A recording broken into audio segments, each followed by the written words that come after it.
भारत और इंग्लैंड के खिलाफ चल रहे पहले टेस्ट मैच में वही बेसबॉल और भारतीय स्पिनर्स के बीच कड़ा संघर्ष देखने को मिल रहा है। अभी तराजू के दोनों पलड़ों पर दोनों लोग बैठे हुए, कभी बेसबॉल भारी हो रहा है और कभी भारतीय स्पिनर्स भारी हो रहा है। तो मैच का पहले सीजन का हाल जानते हैं। भारत और इंग्लैंड के बीच पहला टेस्ट मैच शुरू हो चुका है और पहले टेस्ट मैच में इंग्लैंड की फेमस बेसबॉल क्रिकेट का जलवा देखने को मिला, जहां भारत के तेज गेंदबाज इंग्लिश बल्लेबाजों को रोक पाने में असफल साबित रहे और ओपनिंग जोड़ी 55 रनों तक की साझेदारी निभा चुकी थी पहले ही सेशन में। लेकिन इसके बाद जब भारतीय स्पिनर्स आक्रमण पर आए तो इंग्लैंड की बेसबॉल की भी हवा निकल गई और अश्विन और जडेजा दोनों ने मिलकर के इंग्लिश बल्लेबाजों को खूब परेशान किया। और जहां 55 रन पर कोई विकेट नहीं था, वहीं पर 55 रन पर पहला विकेट हुआ, उसके बाद 58 रन पर दूसरा और 60 रन पर तीसरा विकेट करके इंग्लैंड के फेमस बेसबॉल क्रिकेट की पूरी तरह से हवा निकाल दी।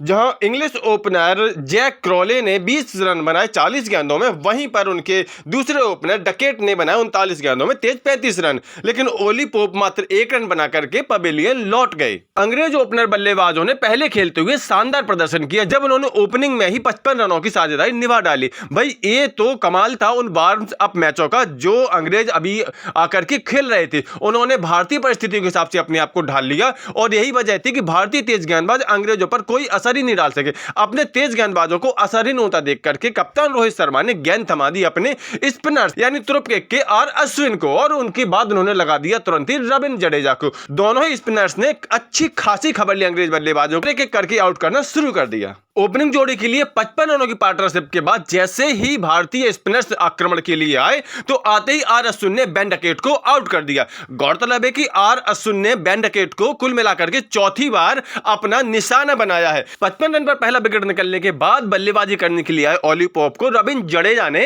अपना निशाना बनाया। ओली पोप महज 1 रन बना करके आउट हो गए और इस तरह से 58 रन पर इंग्लैंड का दूसरा विकेट गिरा। इसके बाद आर अश्विन ने अपना दूसरा विकेट लिया क्रॉली के रूप में और 60 रन पर इंग्लैंड का स्कोर 3 विकेट कर दिया। लेकिन इसके बाद खेलने आए जो रूट और जॉनी बेयरस्टो ने संभल कर बल्लेबाजी की और इंग्लिश बल्लेबाजों ने फिर पहले सीजन में कोई विकेट नहीं गिरने दिया। 3 विकेट पर ही उन्होंने पहला सीजन पार कर लिया।